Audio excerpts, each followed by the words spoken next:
So rings, we will define rings and see examples on rings. And as you see in the screen, this is the definition of the ring. It is a set with two binary operations that satisfy all of these through 8 axioms. We have 8 axioms. But before I go through all of them one by one, I would like to show you how intuitive the definition of rings come out. So I will move to another screen, to here. Nope, not this one. So I will move to this screen here. Okay. So this says what is a ring, and as you see, we have here how many axioms? We have 9 axioms. Okay, let's see. A ring is a set R equipped with 2 binary operations. We will denote one of the binary operation as a plus and the other as multiplication. So I am not sure if the pen will write here. Okay. Okay. So as a plus in here and as multiplication. So this is the plus. Oops, now it writes. Good. Okay. So again, a ring is a set R with 2 binary operations such that the following are satisfied. First thing, we want R to be a group under addition. Okay? And we know it is a abelian group. And you know already that these 4 axioms are for R, the set R, to be a abelian group with addition. So it is a abelian group under addition. So we have the closure, A plus B belongs to R for every A, B, and R. A plus B plus C is associative. A plus B equal B plus A, abelian. There's an element which is the 0, which is the identity element, we know it. And for every element A in R, there is minus A, which is the additive inverse of A. So 5 axioms to make the set R a abelian group with addition. Now we will add to that 3 more axioms. We can set them up in 4. First thing, now we go to the set R with the multiplication operation. So we have the set R with 2 operations. We have the set R with 2 operations, the addition and multiplication. For the multiplication, we want R to be closed under multiplication. So that means A times B belongs to R for every A and B in R. And we want the multiplication to be associative. A times B times C does not matter if we multiply the first 2 and then we multiply with the third, or we multiply the second and the third and then we give the result and then we multiply it with the first. It does not matter. It shall not matter, so that we have a ring.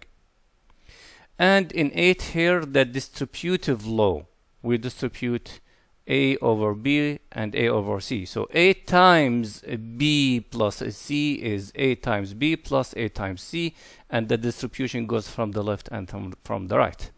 So the last two axioms can be considered as one axiom which we call distributive law.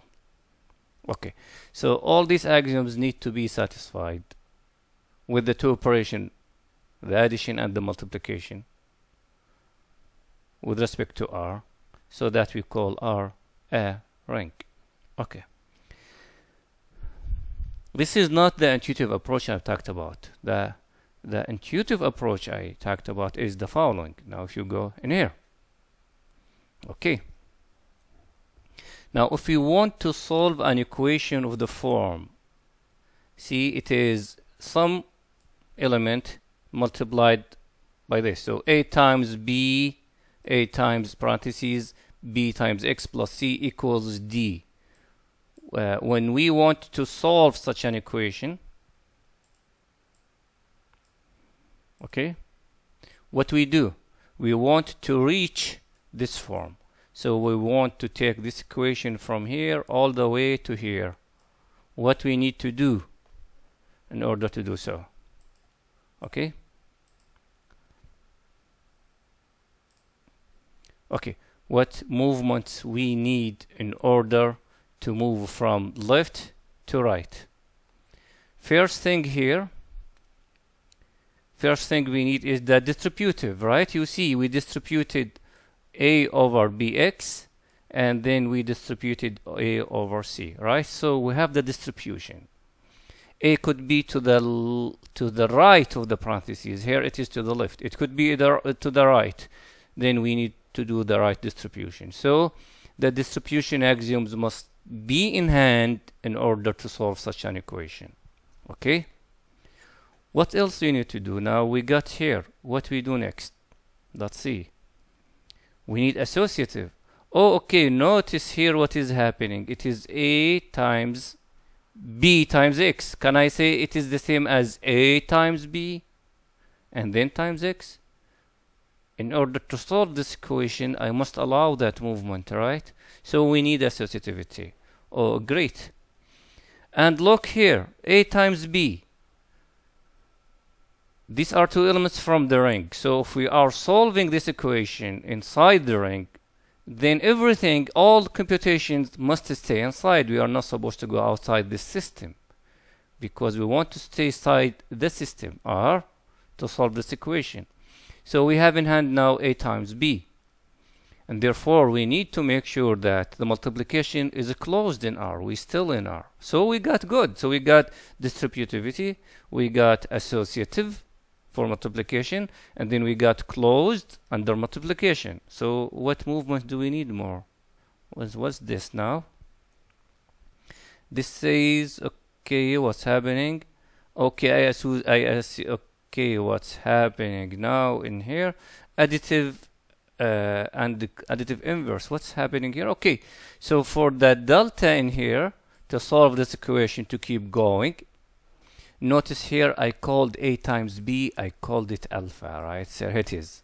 Now A times B called it alpha belongs to R. So we had alpha times X, okay, parentheses, then plus lambda equals D. What do I need to do to solve this equation? I need the additive inverse of this lambda, right? So that I add it to both sides of the equation.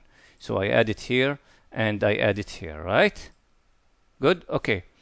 Now, I need this addition here to stay in R. Correct? Otherwise, I go out of the system. So I need things, I need the property of closed under addition. Right? Because negative delta might be an element, any element in R.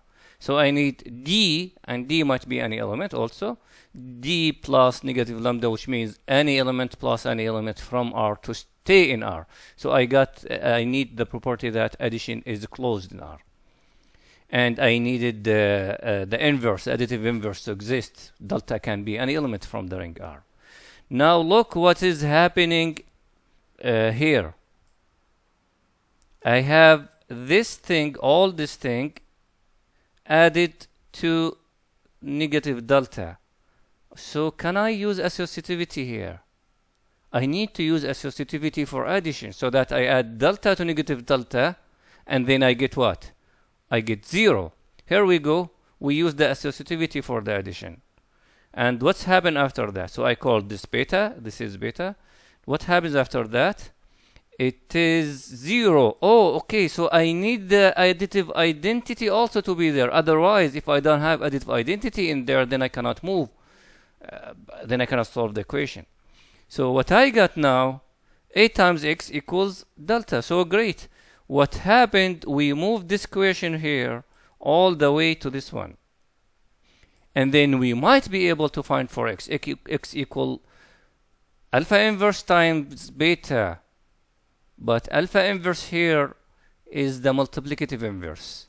Shall we add that axiom? Not yet. Because equations of that form are helpful for us. Equations of that form are helpful for us. Alpha times X equals beta. they are helpful for us, and we can get a lot of results about them. You remember in linear algebra, we have ax equals beta, where a and beta matrices, and we can do a lot of things and a lot of study around such a thing. So having equation of this form, an element times a variable x equals another element, is very helpful. So moving this equation all the way to here is very helpful, right? So what axioms did we need? Let's list them all. We needed distributivity, multiplication over addition. We needed closed, multiplication is closed. We needed the multiplication to be associative. We needed addition to be, we needed the inverse of the addition exists. We needed closed under addition. And then we needed associativity in addition. And then we needed also, we needed what? The identity to be there. Where's the abelian group? We can, the first equation in here, it could be c plus bx and it still have the same meaning for us, right? So we want the addition to be abelian. And all these things mix up the axioms that we need for definition of a ring. What I'm doing so far is showing you that the axioms that we will use to define a ring are the one that you have been using since 7th grade. So, for example, let's assume we have the following equation. Have you been asked before to solve such an equation? Solve for x. Like if you have 4 times 3x plus 2 equals 10. What you do to solve that equation? First thing, you do distribution. Good? So we need distribution. Once you do distribution, you will find this happening. So I am repeating what I showed you, but with a specific example with numbers. Okay? Now, what you do next? In here, you want to make sure this belongs to the system you are working on, right? So which is 8. Now we are using a closedness, right? And now here you will be using associativity. So it is 4 times 3 times x. That's all equals 10. So far we have used associativity, distributive, associativity, and the closedness, right? Now let's keep going. What's happening in here? When I multiply this, I need it to be in the system, which is closed under multiplication. We already used it, 12x plus 8. Now this comes together. What do we need to solve this equation? To add negative 8 to both sides, right? So I need the additive inverse of every element. Now what I do next? I will use the associativity, so I will say plus negative 8. I will use the associativity here to make that movement. Right? Associativity of addition. And in here I need this to be closed. So the addition, this is plus negative 8. So the addition, I need it to be closed. In here the multiplication was supposed to be closed. So I will get 2. What do I have next? Okay, this equals 0. So 12x equals 0, and that gives me 2. So I need the identity, okay? So we ended up with 12x equal 2. We did not solve all the way, but moving from equation of the form to equation of the form is very helpful in many places in mathematics, okay? And now to move from up there to down here, we needed the whole axioms that are needed to define rings, okay? Simply, the definition of any object in algebra, there were intuitive reason for every definition. And very simply I say, what are rings? You know that equations you have been working with since 7th grade or 8th grade, when you started to work with variables, with unknowns, x, y, z, when you start working with the equation of containing these variables, you used addition and multiplication. But the addition and multiplication were the usual addition and multiplication you know, between real numbers, right? So solving equations that contains addition and multiplication requires you to do such movements. Simply, rings are defined as systems with two operations where we can solve equations in there. Simply, a ring is a system that allows me to solve an equation. Maybe not completely. To end at this moment in here, this is fine. To end at this moment in here. So I'm covering that. So to end at the very last line here, systems that allow you to solve equations are the rings. What are the rings? System that allows me to solve equations intuitively. So why I am emphasizing on all that? Because if I show you the definition of rings just like that, boom, that will be very abstract and very ugly and very meaningless for you. So you will receive that with a shock. Why do we all need all these axioms? The very first question that might come to students' mind is, why did they need all these axioms? Why none of them is not missing? Why can't we just delete number 8, for example? Or why they did not add more axioms to define a ring? It is not because what they want or what somebody wants. It is these are the abstracted axioms of a system that allows me to solve equations. I need these axioms, not more, not less, okay? To transfer an equation to a kind of equation you saw in algebra, ax equals b, okay? So good. So this is the definition of rings. A very long introduction for that. So we can go now over the axioms very quickly. So a ring here is a non-empty set R equipped with two operations, written usually as addition and multiplication. This is a notation, and it is not a usual addition and multiplication in general. So okay, for every A in R and B in R, A plus B in R, and then closure under addition. Addition is associative. A plus B equals B plus A, commutative. There is an identity, so we know all that. And for every A, there is a negative A that we add to A, which gives the 0, the identity. And here we will say it is the additive. It's not written. I would write it.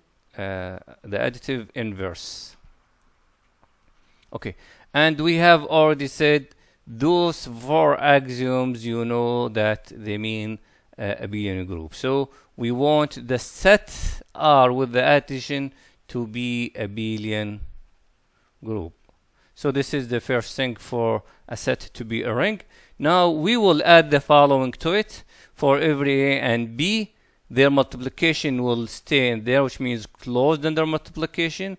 Associativity under multiplication happens, and then distribution laws, distribute A over B and over C, or from the left, or this is from the right. So distribution laws. So if we add that concerns the multiplication operation along with the addition for the distributive, then we get R with addition and with multiplication, and we will say this is a ring. This is a ring. Okay? So this is the definition of ring in abstract algebra. Okay, and I hope now you are receiving this definition with intuitive approach. If you forget the axioms of the ring, just go to the equation above I showed you, and then move it to the very last line, and then you will find yourself using all the axioms. That will remind you about the axioms of the definition of the ring. Now, if we add to the above axioms, we can add. Now, what we got of axioms, we'll call a ring. Now, here are these axioms that we are going to see add more properties to the ring. Okay? We will say it is a commutative ring, if multiplication is commutative, which means A times B equals B times A for every A, B in R. Not any ring is commutative. Some rings are commutative and some are not. But every ring is commutative under addition, because any ring must be an abelian group. So under addition, commutativity happens. But under multiplication, commutativity may or may not happen. Whenever it happens, we will say this is a commutative ring. Commutative ring. This is a very known statement in algebra. There are books about commutative rings. Okay. Now, did we mention identity about multiplication? If we go back up there, did we see identity for the multiplication? We did not. So we don't need an R, the set R, to have identity, a multiplicative identity, so that we say it is a ring.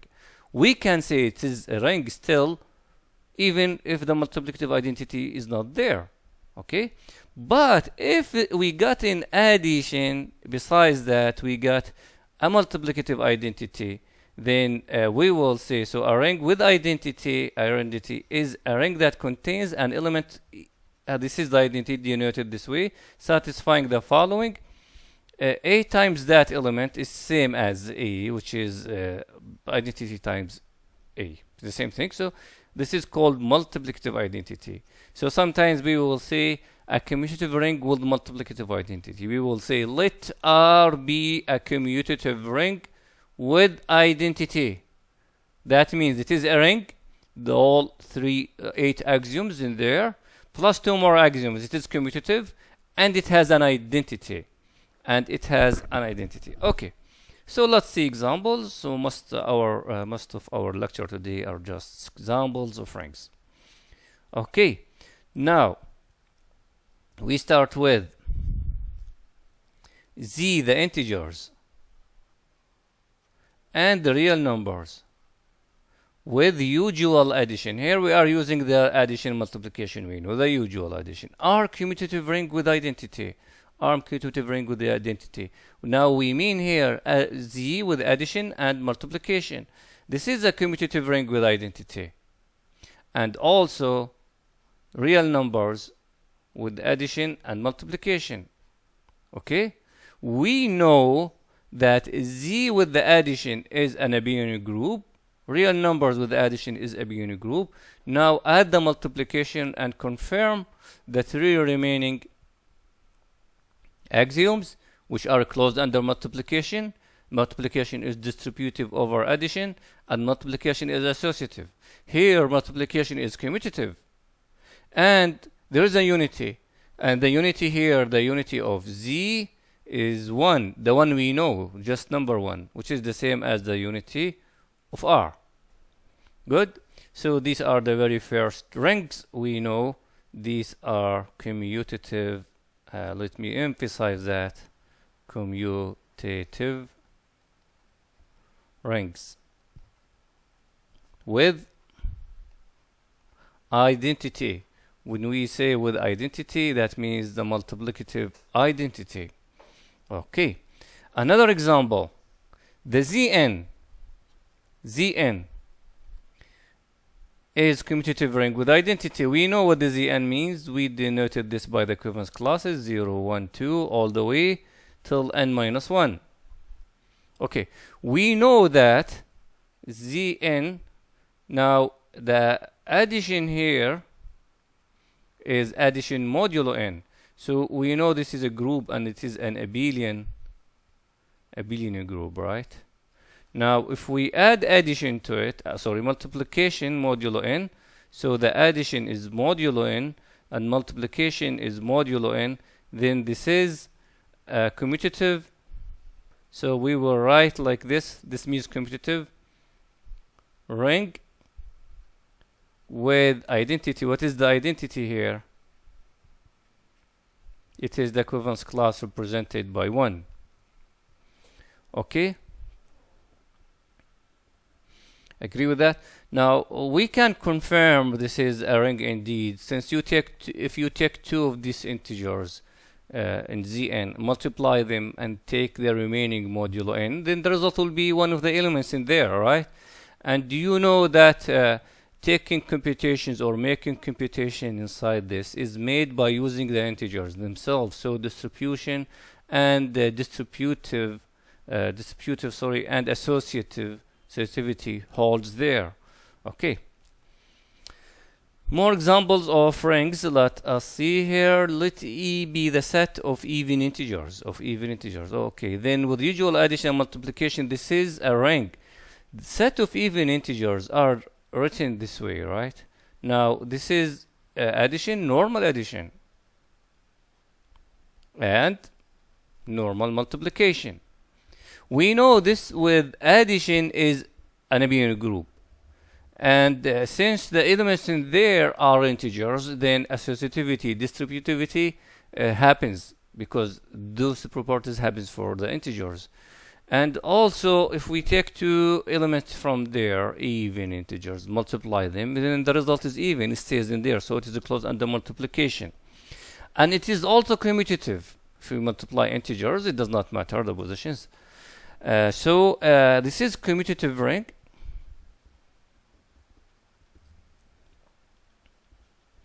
Does it have an identity? No identity. So this is a commutative ring with no identity. In general, what do we have? If we have nz instead of 2, 3z, 4z, 5z, every one of them we know it is a group, but it does not have an identity, because the 1 is not there. The identity of multiplication is 1. So with no identity, and to make sure we emphasize that the n we are using is greater than or equal to, is not 1. If it is 1, then it is z itself, and then that's a commutative ring with identity. Okay. Let's see more examples of rings. MR, the set of 2 by 2 matrices, over the real. So we want MR consists of matrices of that form where these entries are real numbers. So is that a ring? What do you think? Is that a ring? Is it an abelian group with addition? Matrix addition now. What we mean here now, MR with addition is an abelian group, right? Check out the axioms. They close under addition. If you add two matrices with real entries, the result will be a matrix with real entries. Addition is associative clearly, because that depends on the associativity of the entries, which are real numbers. So the associativity of addition of real numbers will guarantee the associativity here. Addition of matrices. What's about the identity matrix here? The additive identity matrix here is the 0 matrix, right? With 0, 0, 0, 0 is the additive identity. Okay, what's about the additive inverse of a matrix? Simply replace the entries with the negative image of them, because here we are talking about the additive inverse of the matrix. Okay, now we got the first 5 axioms of a ring. Now what's about the remaining axioms? If we take 2 matrices in here and multiply them, 2 by 2 matrices, then the result will be a 2 by 2 matrix whose entries from R. So this will be closed under addition, under multiplication, sorry. And here I mean matrix multiplication. What's about associativity? Is the multiplication of matrices associative? We must know that already. You learned that in linear algebra. Or we know that composition of 3 functions is associative, and matrices represents linear functions. So multiplication of matrices represent composition of linear functions. So it is associative. So let's write it in different color. We know always multiplication of matrices is associative. What about the distribution laws? Do they hold? So I will leave that as an exercise to prove the distribution, one of the distribution axioms. I will leave it for you as an exercise, and then that will produce that the set of 2 by 2 matrices with addition, matrix addition, and multiplication is a ring. What is the identity? Is it a ring with identity? Multiplicative identity with identity, and you know the multiplicative identity for matrices is the identity matrix 1 0 0 1, right? So it is a ring with identity. Is it commutative ring? Is it commutative ring? This matrix is not commutative ring, and show that. Just bring two matrices with real entries, multiply them. Most of the cases, multiplying them with different order will gives you different answer. So I will leave it for you. This is not commutative ring. So we have seen now, this is the very first example for a ring which is not commutative, but it has an identity. Above there we saw examples of rings that are commutative but have no identity. Okay. Actually, this holds. If you look here, it says all 2 by 2 matrices, right? Same thing hold, and will still a ring if we replace it by n matrices, n by n matrices. Okay, still hold, not only 2 by 2 matrices. Okay, now this example says if R is commutative. Okay, now the example above there we have just seen says that the entries of the matrices are real numbers. Now what we do here, this is M of R, set of all 2 by 2 matrices with entries from R. What is R in here? It says if I start with any ring which is commutative ring with identity, so I'm assuming I have a ring which is commutative and has an identity, and I want to define matrices over that ring, 2 by 2 matrices. So I will take all 2 by 2 matrices, but the entries coming from that ring, not necessarily their number. That ring might be Z in here, so I will say the ring of all 2 by 2 matrices who enters from Z, who enters are integers. So all 2 by 2 matrices whose entries are integers. It is a ring with identity. And is it commutative? Is not commutative. Same thing for this. I will say all 2 by 2 matrices whose entries are rational numbers. Or I will say all 2 by 2 matrices whose entries are from Zn, and you have seen this in quiz 1 and in exam 1. Where we talked about a special case of that, right? Okay. So all of these are rings with identity, and the identity for any one of these rings is the identity matrix, but none is commutative. You can simply find 2 matrices in any of these, multiply them in different orders, and then the result will be different and not equal.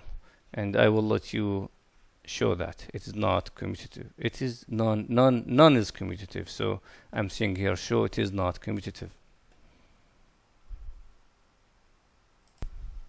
Good. As I said, we have 8 axioms for a set with 2 operations to be a ring, and then we added one more axioms which ensures that a ring is commutative, and another axioms which ensures that a ring has an identity.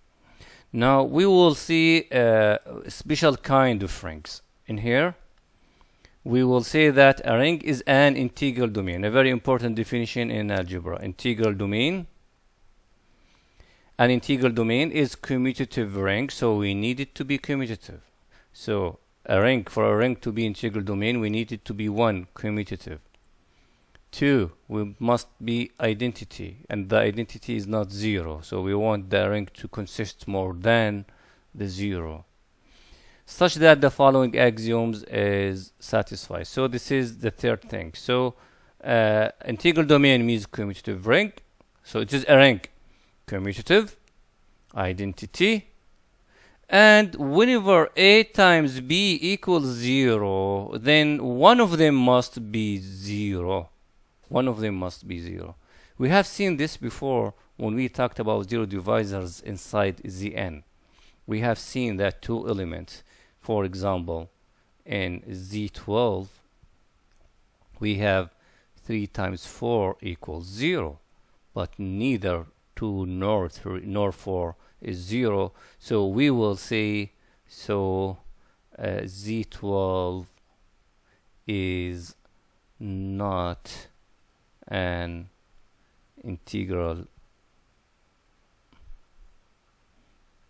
domain. So Z12, let me emphasize it here, is not an integral domain.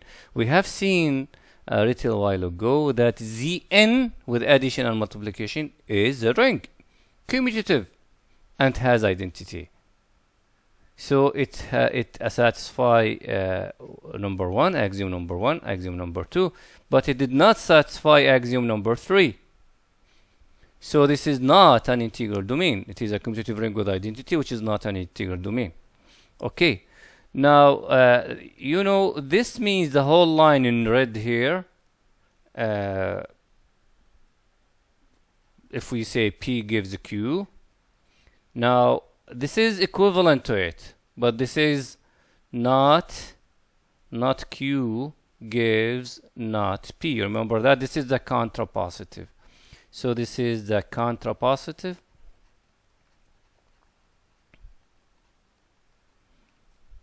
of the condition above there, right? So it has the same meaning. It says if none of the integers is 0, then no way the multiplication will be 0, right? So they are the same thing. So integral domain is a commutative ring with identity, and if we have non-zero element and you multiply them, the result shall be non-zero.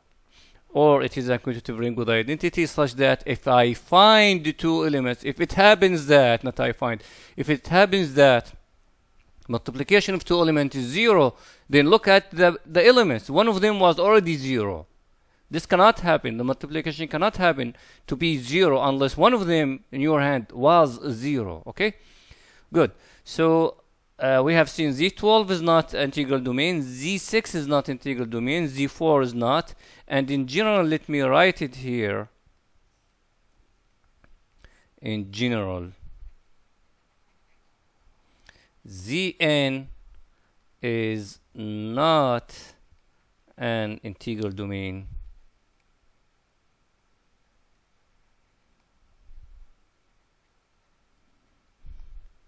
And I will say that if and only if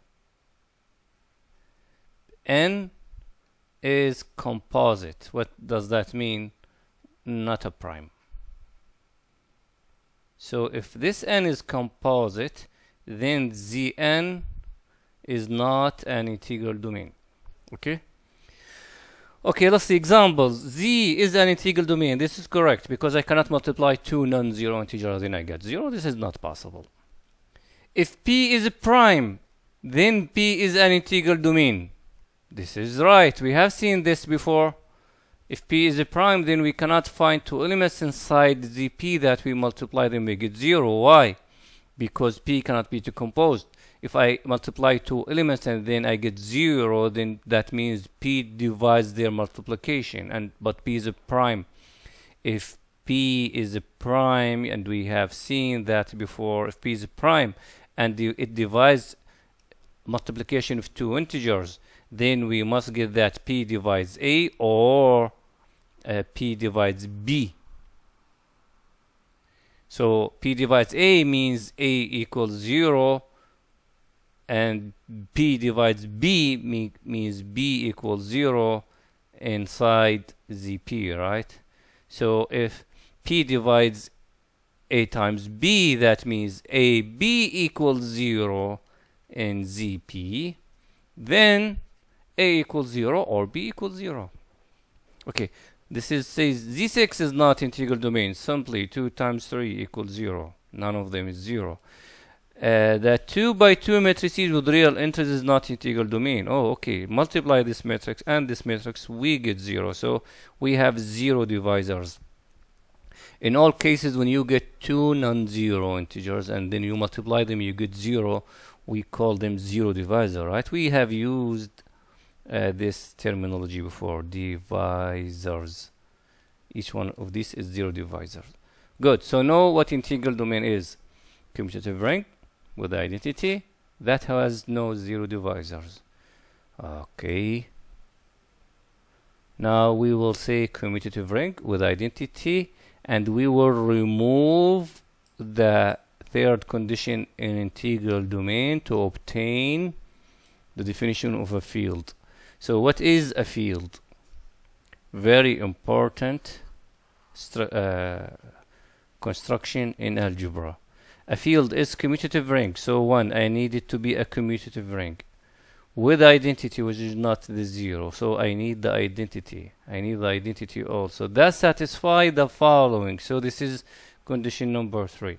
For any non-zero element, the equation has a solution in there, which means for A does not equal 0, the 0 of R, there exists multiplicative, there exists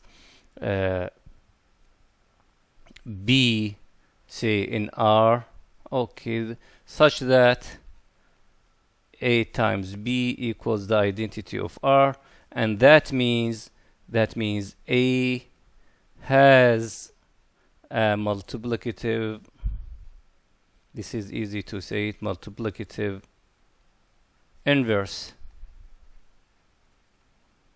in R. So that means A inverse, so let me write that, i.e. that means A inverse exists in R. Maybe much more better to write it, A inverse belongs to R. So for any A does not equal 0, multiplicative inverse of A exists. So for a ring to be a field, we need it to be commutative. Identity is in there. And the third axiom is that every element has an inverse, multiplicative inverse. Every element, non-zero element, is invertible. We will say A is invertible in R. I may write this again. Here, A is invertible in R. The terminology used for matrices. Every non-zero element shall be invertible. So a commutative ring with identity where every non-zero element is invertible, then we get a field. While commutative ring with identity where there are no 0 divisor, we get integral domain. And we have seen before that inside Zn, when we talked inside Zn in first chapter, we have seen here that if an element is invertible, which we called unit, then it is not a 0 divisor. That means every field is integral domain. We will prove that later. Okay, examples of fields, rational numbers. Here we mean rational numbers with addition, normal addition, and multiplication, correct? It's a binary group with addition, we know. And it is a ring, associativity hold, and distributive hold, and close under addition. And it has identity, which is one, multiplicative identity, and it is commutative. Multiplication there is commutative. And now every non-zero element Q has an inverse, right? Just take the reciprocal of it. So this is a field. This is a field. It is a field. Same thing applies for R. Now we will say just Q, R, Z, and here complex number without mentioning addition and multiplication, without writing that, because automatically, intuitively, that means we mean here the addition and multiplication, the usual ones. Okay, but when we talk about ZP or Zn, we mean addition and multiplication modulo n. Now, if P is a prime, then ZP is a field. We have seen that before, because any non-zero element inside ZP is a unit, right? So it has an inverse. So every element in there has an inverse. So okay, so we got these examples of field. Now the complex numbers. The set of complex numbers is a field. So it is abelian group. All what it is commutative, and the identity there is 1. All what we need to worry is about how we get A plus BI inverse. What is the inverse of that element? Here, I think most of you knows what do we mean by complex numbers. Complex number consists of all elements A plus BI such that A and B are real numbers. Okay. And I square, I is the square root of -1. So it is imaginary number. Okay. Now I will leave it for you to find out, given any complex number this way here. And then what is the inverse of that complex number? So find about it. I think most of you have seen complex analysis, and this is the best, the easiest thing you can do. It is simply 1 over 1 plus pi, but you must write it in the form of something plus real number sum plus some other real number times I. So what you do, you just multiply by the conjugate, and this things will come out as required. So just do it. Now let's see more example of what's in here. Are we doing okay, let's see, fields or integral domains. Let's see, let K be the set of all 2 by 2 matrices of the following form. Interesting. A and B are real numbers, okay? And the matrices here consist of this A in here, it is the same A in here, B in here, but negative B in here. So let me rewrite that again. So it is a special subset of matrices. So this is A and same A in here, okay? In here it's B and same B in here, but with a negative, okay? Okay, then K is a field. Interesting. So to show it is a field, we must show it is a ring first. So we will show that it is closed under addition. So let's do it. And multiplication. Now if we have here 2 matrices from K, notice here we have C and the same C in here, and here we have D and negative D. Add them, what we get? A plus C, same element. B plus D, same element, but negative image. So this still belongs to K.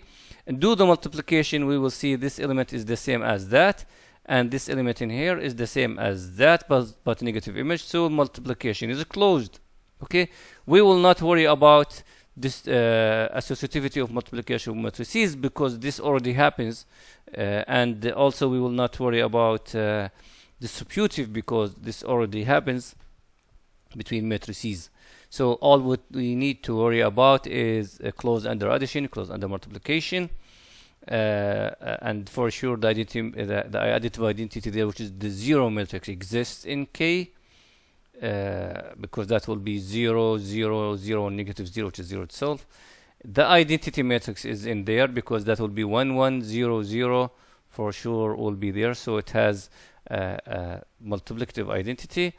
Now we need to see, okay, so it is commutative. So it is a ring with identity here. So we need to know whether it is commutative or no, and to know that, to see that every element there is invertible, has an inverse. So let's see for multiplication here, is it commutative or no?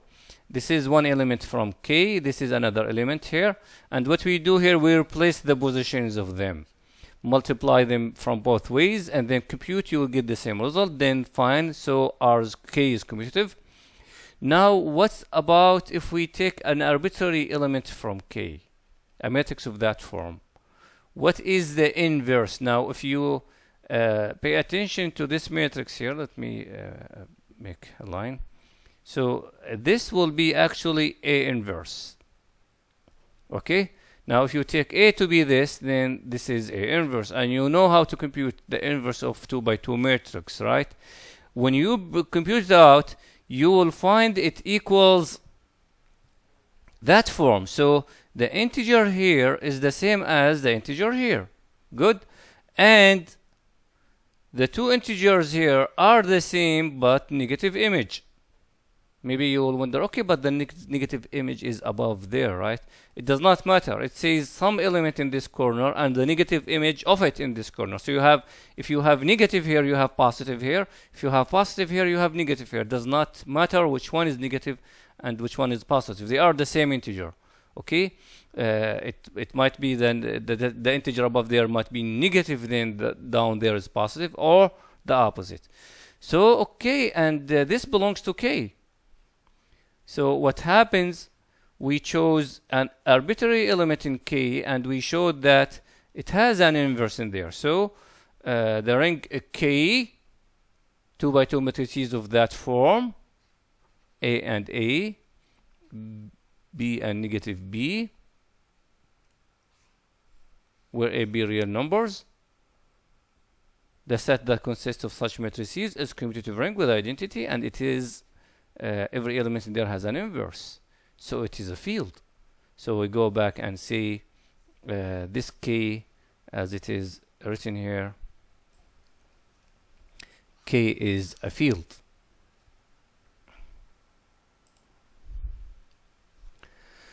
Now we defined a ring, and we defined integral domain, and then we defined fields. Now what we do, we will define an example of direct product or Cartesian product of rings, and we will do that through examples. If we have in here, so let T be the Cartesian product of Z6 cross Z. So that means T consists of ordered pairs where first coordinate is coming from Z6. Now when we do computations with first coordinates, our operation is either addition modulo 6 or multiplication modulo 6. And second coordinate B comes from Z, so when we do computations, addition and multiplication, the second coordinate, there will be the addition and multiplication, the usual one we know for integers. And here we go, this is what I'm saying in here. If we have a ordered pair AZ, A prime, Z prime, then to do the addition here, now we are defining the addition between ordered pairs. It says add the first two coordinate modulo 6, and the second coordinate just regular addition. And then when you multiply the first two coordinates modulo 6. We could replace z6 with zn for any n, and then the addition and multiplication will be modulo that number n. For instance, 3,5 plus 4,9 is 3,4 modulo 6, which is 7 modulo 6, which is 1. We got it here. And 5 plus 9 is 14, while the multiplication gives 3,4 multiplied by 4,9 is 3 times 4 modulo 6. In here, modulo 6, which is 0, because that's 24. Modulo 6 is 0. And 5 times 9 is 45. T is commutative, is it? Commutative. Right? Yes, if we change the places of ordered pairs and then we change the places of the components, but in both cases, addition modulo 6 and addition in Z or multiplications, both of them are commutative. So it is a commutative ring indeed. The 0 element is 1, 1, and the identity 0 element, sorry, 0, 0. The identity, multiplicative identity is 1, 1. Now this T in here is not integral domain.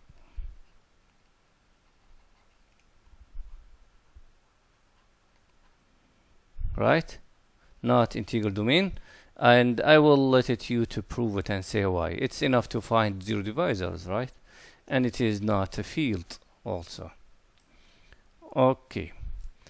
Let us see. Okay, it looks this example shall come after this theorem, but it's fine. It's good introduction to the theorem. Or it might be good introduction to the theorem indeed.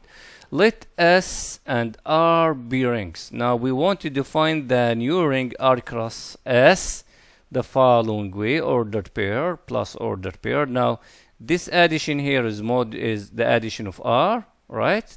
First component comes from R. So the addition comes from R for the first component. For the second component, addition comes from capital S. Okay, so now we are defining this addition here. It has no index in there because it is the addition that we are defining. And now the multiplication, first coordinate I'll multiply with multiplication that it is coming from R. Second coordinate I'll multiply it according to the multiplication that's coming from the ring S. Now if R cross S is a ring, then let me say, if R cross S, if R is a ring and S is a ring, that means R cross S is a ring, okay? And if both of them are commutative, both of them, then R cross S is also commutative, right? Think about it. This is why. If one of them is not commutative, then R cross S is not commutative. If both R and S have identity, so does R cross S, and in this case the identity will be the identity in first coordinate, the identity of the ring R, in second coordinate, the identity of the ring S. So I will leave it for you to prove that this ring is commutative only if both R and S are commutative. So I will let you prove it. Just it's simple writing. Good. When we learned about groups, we defined the subgroup, okay, and it has two axioms. Similar thing, we will define subring. So we have a group there, and then we have a group inside the bigger group. So we call the smaller one subgroup. And here, same thing. If we have a ring, and we have a ring inside it, then we will call the smaller ring a subring of the bigger one. Now, what axioms does this smaller ring has to satisfy? Note that the elements from the smaller ring are coming from the bigger ring. So the properties, some properties already satisfied in the smaller ring because they are already satisfying the bigger ring. For example, addition of elements is commutative in the smaller ring. Why? Because elements in there are elements in the bigger ring. So we will not need to verify that whenever we are giving a set, and we need to verify it is a subring of some given ring. Okay, what's about multiplication? Is it commutative? Yes, because if we assume a bigger ring is commutative. What's about distribution of multiplication over addition? We don't need to justify it inside the smaller one because the elements in there are coming from the bigger one, and so they satisfy the distributive property. And so what's left? Associativity, we don't need to verify it for the smaller one because the elements are coming from the bigger one, and so on. So let's see. A subset S of a ring R is a subset S of a ring R is itself a ring. If it is a ring under additional multiplication, then we say S is a subring. So it says simply, if we have R to be ring, and we got subset inside it, which is also a ring, then we will say S is a subring of R. This is what I have been saying. Okay, so Q is a ring, and Z is a ring, but C is inside the Q, so Z is a subring of Q. Q is subset of R, but Q is a ring, R is a ring, so Q is the subring of R. But also we know both of them are fields, so we will say it is a subfield. R also is the subfield of the complex numbers. Okay, the matrix ring, the matrices, 2 by 2 matrices whose enters from Z is a subring of the 2 by 2 matrices whose enters from Q, and each of them is a subring from MR. Okay. K, the one we saw, A B negative B. Okay. I mean A here, B negative B here. This is K. Remember, is a subring of R. The 2 by 2 matrices with the real entries. These are all subrings, and I might add, and Z is a subring of Z. A horrible mistake you might think about: Z4 is a subring. I did not pay attention to this. I was writing and not coding is not there. Z4 is a subring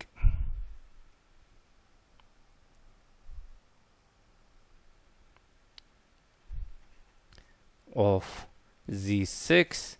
This is the horrible mistake you might think about. Z4 has nothing to do with Z6. It is not a subset. The elements of Z4 are congruence classes modulo operation Z4, while the element of Z6 are congruence classes modulo 6. The operation in Z4 is modulo 4. The operation in Z6 is modulo 6. They are completely two different systems. Okay. And I'm sorry, the last few minutes, maybe 10 minutes of the video, the screen. So I believe this part, okay, all these parts here I was talking about, but they are not shown in the video. Sorry, because I did not pay attention. So this part was not shown in the video, and now it is showing. This part was not shown in the video. I was talking about them, and this part, okay. And let's continue. Okay. Now a question here: given a ring R, this is a ring, and given a subset,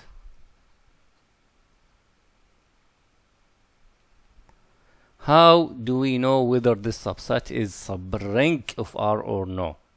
Okay, this is what I've already talked about when I said the simpler ring, a bigger ring. So some properties inside the smaller ring, some properties in there are inherited from the bigger ring, so we don't need to check them, like distributive, associative, and abelian group, commutative in their addition.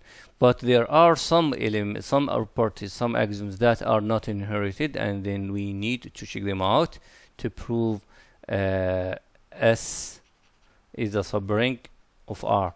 What are these? Actually, if you notice, I changed the order, and here it says 1 and here it says 4 and then 3, because these three axioms guarantees that S is a subgroup of R. So we need to prove S is a subgroup of R, because you know R is a group. Okay, and we know these three conditions. It has to be closed under addition. Every element has an additive inverse, and the additive identity is in there, right? And we can summarize these three conditions by saying, actually, one condition that A minus B is in S for all AB belongs to S, where S is not empty. Okay, so a subring S of R is a subgroup, and add to that one more axiom, which is this one, closed under multiplication. So for every A and B in S, A times B is in S. So a subring as S is a subring of R if S is a subgroup which is also closed under multiplication. A subgroup, and it is closed under multiplication. We now look at this example in here. It says 0, 3 is subring of Z6. We know it is a subgroup. Actually, we know this is generated by 3. Now, we need to confirm that it is a clause under multiplication. Just multiply 3 times 3 is 9, modulus x is 3, so it is indeed a subring. Okay.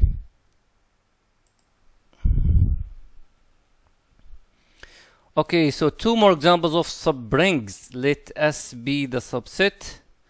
S be the subset of MR, 2 by 2 matrices with real entries. And that has that form.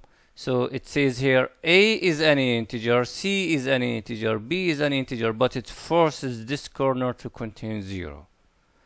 So we need to prove the axioms we have seen. First, closed under addition. So this is an arbitrary element of S. This is another arbitrary. So add them, we still get 0 in here. And these are any real number. So this belongs to us. When we multiply them, we get 0 in this corner, and these are real numbers. So multiplication is closed in S. Now, what's about this? If we have this to be an element inside S, say it is A, then this is the additive inverse of A, and it belongs to S. So what's left? Nothing. So S is a subring. So it is a clause under addition, clause under multiplication, and for every element, the additive inverse is in there. And what's about the 0? We did not confirm that the 0 is in there. 0, 0, 0, 0. The 0 matrix, it is still in S because this is 0 and this can be any real numbers. Okay. One last example of subrings. Alright, so this is simply, it says Z and then square parentheses with square root of 2. And this is interesting kind of subrings. It consists of A plus B times square root of 2, where A, B are from Z. This is why we have Z in here and we have a Z in here. And we claim this is a subring of R. So let's go for it. If we multiply, just do multiplication, arrange things, and then we will get the multiplication to be some integer in here plus some integer multiplied by square root of 2. I don't need this parenthesis. And so it belongs to Z of 2. What's about the addition? The addition is so easy. If we add 2 integers, if we is not here the addition, I will do it in here. A1. So let me see, A plus B square root of 2 plus C plus D square root of 2, and that shall easily give us A plus C plus B plus D times square root of 2, and that indeed belongs to Z square parentheses square root of 2. Why? Because this is integer and this is integer, and the 0 belongs to there. And what else? If we take any element in there, just A plus B times square root of 2, take the inverse images of A and B, and then you get the additive identity of every element in this set here. So this set here is the clause under multiplication, under addition. So it is actually a Z of 2 in here. Square root of 2 is a subring. Subring of what? What is the bigger ring that contains it? Real numbers. It's not a subring of Q because this is not contained in the rational number. There are elements in here. Square root of itself is an element in here, which means 1 plus 0 plus 1 times square root of 2. This does not belong to Q. So this is a subring of R, and this brings us to the end of today's lecture. Thank you.